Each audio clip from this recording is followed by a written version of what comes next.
Welcome everybody, dear colleagues, dear journalists. Unfortunately, yesterday happened something very sad. A lot of kids died in the accident. We all grieve with their families.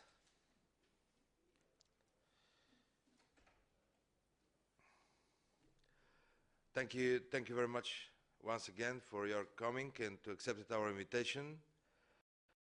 I have that privilege and that honor to announce it, the Declaration 50 for 2011. It's accepted with a big majority, more than 400 signatures. And the declaration is consecrated to the chess in school. That's something very good, and first of all, that it shows it's no border in the European Parliament between the political groups to do something good. It no any prejudgment, and I want to thank you very much for some of my colleagues, Mr. Mauro, who will come after 15 minutes, Mr. Jonathan Montaldo from Malta, from Socialist Group, Mr. Hanno Takala, who will come after a few minutes, or maybe he's here, and also, of course, Mr. Nurjdeva from ECR. I want to thank you all for all my colleagues. They supported this initiative, and also to my team, Martin, Evelina. I want to also thank you very much for Mr. Jan Kelwart, the president of the Kasparov Chess Foundation Europe.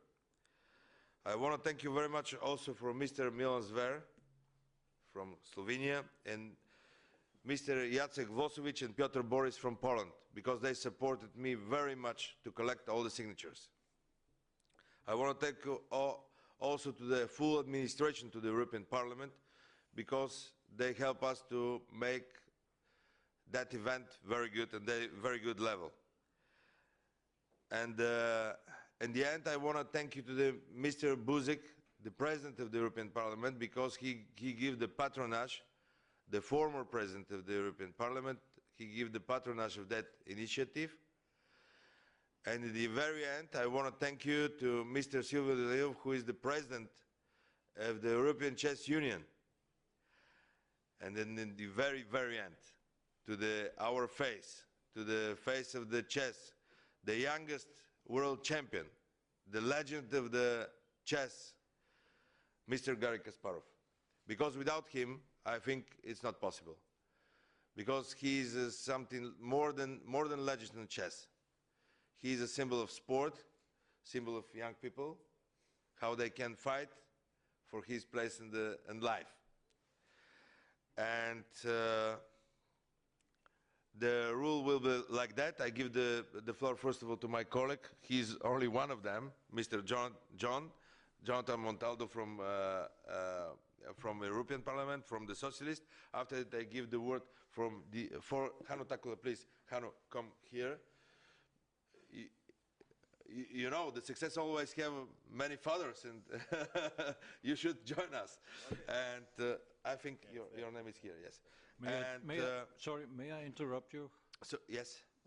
This is a press conference, and if all those gentlemen shall make a statement, a little bit, the time will run out. No, that will be very short. They say only few words. I give the floor to Mr. Montaldo, after that to Hanno Takula, and after that I give the floor to Mr. Kelwart, Mr. Silvio Deleuve, and the end Mr. Garry Kasparov, and after that you will have the opportunity to ask us for everything you want. Well, let's be honest, the only man we really want to listen to sits next to you. All right. Few words, first of all. Thank you for being honest. I will take your cue, and obviously you are quite right. This is a press conference, and we have one of the most brilliant people who have ever not only played chess, but who is amongst us, and it is an honor to be at the same conference as him. I will be very, very, very brief. I think that the initiative was important because I have always believed that thinking should be thought as a subject. It is being thought as a subject in many universities, especially lateral thinking, and I believe that chess is one of the more important, you cannot call it a game, but one of the more important ways of accelerating the thought process.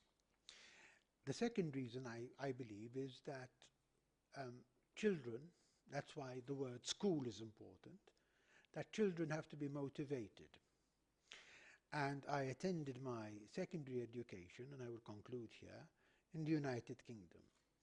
And that was a long time ago. I'm 59, so it must have been perhaps 45 years ago. And they had an excellent way of motivating children.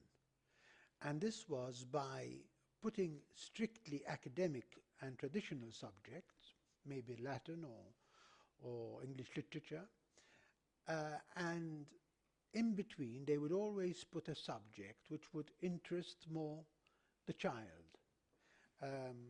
For example, gymnastics or swimming or woodworking. And I believe that in chess you are getting the interest of the child because to him it is a challenge, and at the same time it would not strictly be seen as an academic subject in the traditional form, and it will act as a motivation for the child to be more attentive throughout the whole curriculum. Thank you very much. Thank you, John, for your brief speech. Hanno, it's you. So I think I just told you that it was a pleasure to be with these guys, and I think that that's very good initiative, and I really looking forward what is the next step. So I think that I would like to give the floor for our main guest and the father and for this idea, Mr. Kasparov. So I think that he might be say more concerning that, but in my behalf I say that it's a real pleasure to be part of this team. Thank you, Hanno. Jan. Thank you, Slavi. This should be a great day today.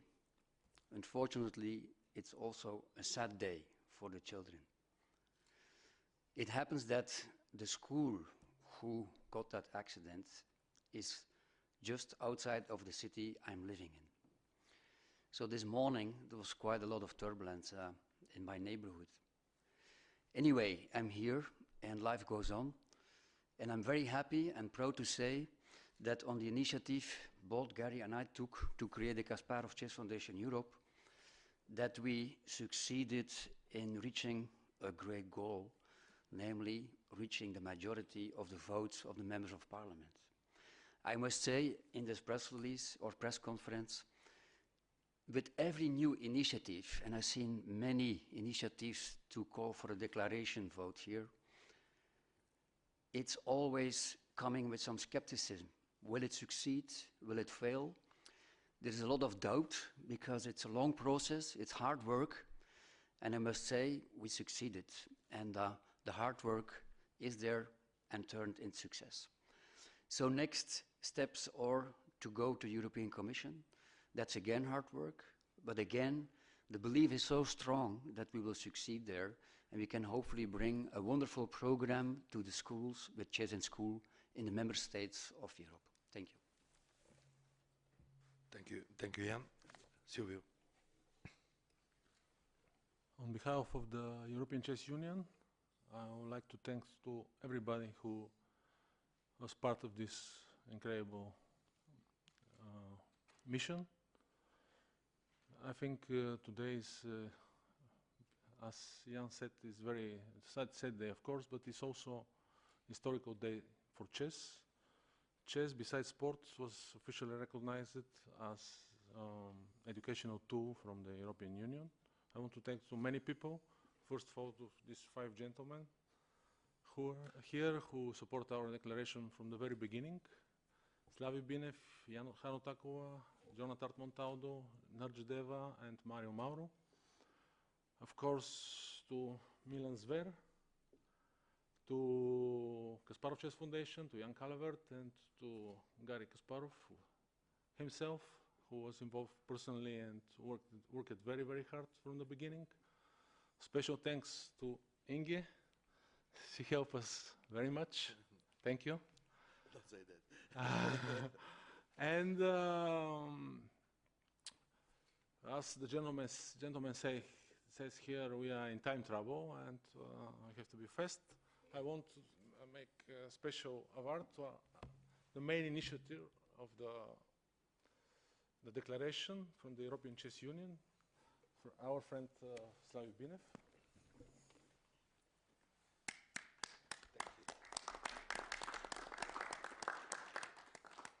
You deserve it, Slavi. You deserve it. You deserve it. I have to all of you, but we did He is our otherwise. representative. No. You did a wonderful gesture. Well done. Thank you, Silvio, very much. That's like a wedding ring for me, to be always in this position in the Chess Union. And now, you're waiting for him, the legend. Gary, the floor is yours. Yes, thank you very much, Slavi.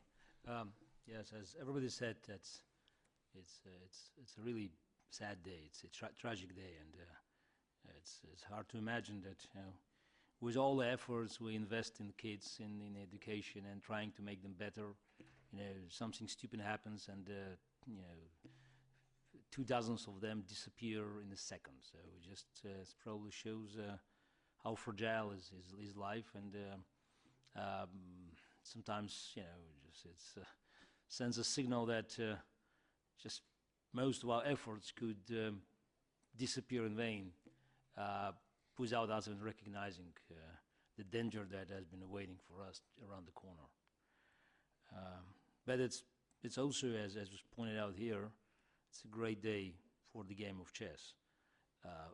It's kind of a milestone, and I thought this morning, and I shared these bad dreams with Silvio and Jan, that when we started the project of collecting signatures, I have to admit that we didn't think for a second about a failure. And just imagine what would have happened, if we failed. What would be a most severe blow to the game of chess, to the reputation of the game of chess. So we haven't played chess. We gambled a bit, but we did it because we had the great belief that the game of chess was so valuable and so important for the future of the education, and that was a historic moment to change it from a pure game into something that will become a vital part of a modern educational system. And while these declarations adopted by European Union are mainly symbolic, I think that was a symbol we have been waiting for a very long time.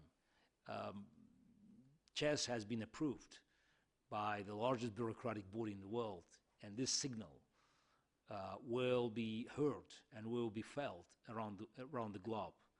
In the last year, I made presentations of our programs in many countries and continents, in Brazil, in South Africa, in Turkey, in Abu Dhabi. Just 2 weeks ago, the government of the Republic of Georgia signed a contract with Kasparov Chess Foundation to introduce our programs into their schools. There are a few more presentations are on the way this year, but it's very important now we can back these presentations by the declaration. It's not just Gary Kasparov trying to tell them that it's a good idea. It's not that the European Chess Union is promoting chess. It's a support across the board. I think it's quite impressive to see that the declaration was supported almost evenly by all the groups, by the conservatives, by liberal democrats, by greens, by socialists. You could look at this, at the list of those who signed it, and just to recognize the universal value of the game of chess. And also all the nations. Yeah, it's the nation. Yes, it's All yeah, the 20. Yeah, there's the nations probably not that even. Yes, yeah, we have Eastern European nations that donated more percentage-wise, like Bulgaria or Slovenia, was 100% signatures. Poland was nearly 100%. Yes, Spain was phenomenal. Also, I think it's 90%. But I think this success ruined this myth about the game of chess, that this game of chess doesn't belong to the mainstream, that this game is just part of this pastime. It's not as serious to be included into the educational package or a cultural package, and to be a subject that requires serious attention from the government or from municipalities. And I think that these 404 signatures that we have now, and I think more to come, these 400 plus signatures are sending the very clear signal. Chess belongs to the mainstream, and chess is a very important future element of the modernized educational system. And that's why I'm very pleased that we are sitting here today, and we can report back to you that we succeeded. And again, thanks. My greatest appreciation is extended to everybody who was involved, and of course, starting with Silvia Denilev, the old friend who was willing to join forces in the parliament to bring chess to a new level, to Slavy Binev, who contributed this enormous energy and also belief, which is important, belief that we will succeed. So maybe, without people like Slavy, we could have spent more time considering our chances. So we haven't wasted time, and we rushed into this battle, and that's where we succeeded. And of course, to Jan Calvert, who helped me to build the Kasparov Chess Foundation Europe, and now we are extending our chess services to different countries, and to all MEPs who signed it originally, and for many others who have been helping to us. Our friends in Poland, who did a great job, our friends in Spain, but again, to everybody who tried to make even a small contribution, because these small contributions ended up with the huge service to the game of chess. Thank you.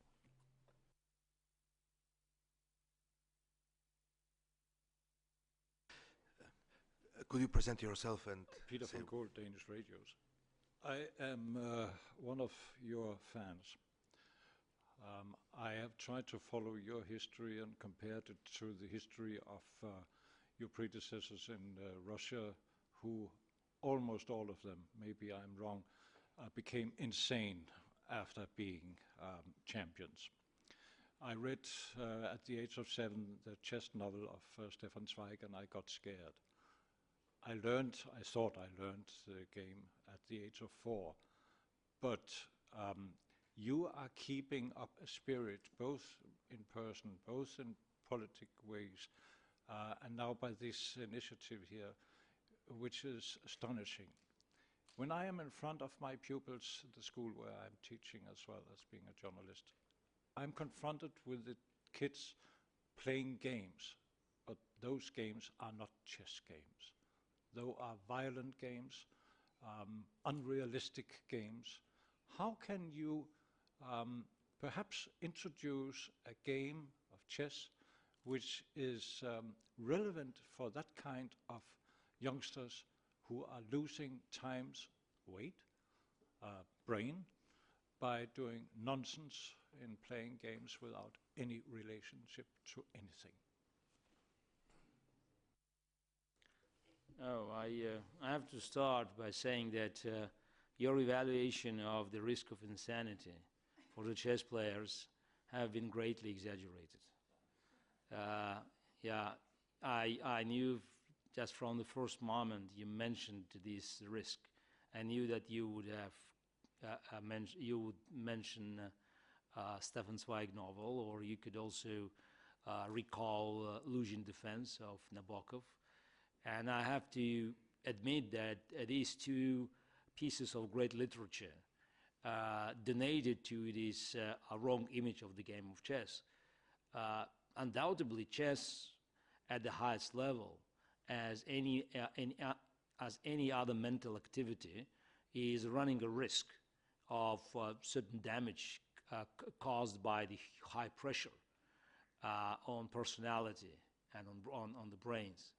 But the percentage, even if you look at the entire chess history and count few big names, it's incompatible to the percentage of those who suffered similar damages from mathematics or physics.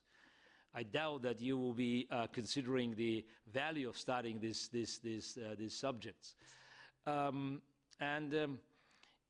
While speaking about what I call these mindless games, you know, that games that require only dexterity of hands to succeed, we can choose our strategy how to deal with this phenomena. We can complain about it, or we can try to adjust, because that's, unfortunately, that's what is happening. And introducing chess in the schools is not just, you know, to offer direct competition with all these Nintendo or PlayStations. It's more like creating an algorithm for thinking. Because we are dealing with a new generation, which is just entering schools. You may call it iPad generation. Kids who are not recognizing the value of any information which is received without interactive exchange. So the typical school is always a one-way road. It goes from teacher to the kids. These kids today, they always live in just, you know, in two-way roads.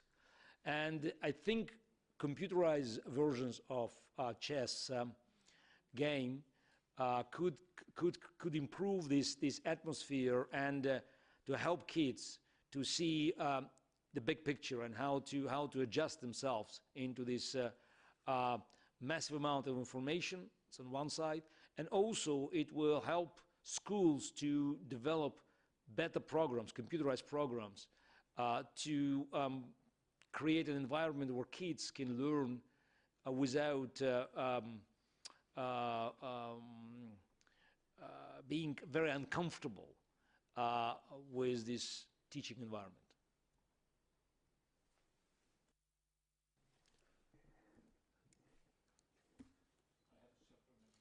All right, please. Very short question. I put it to you some years ago when you were here first time. If not you, who then can foresee the next move of Mr. Putin?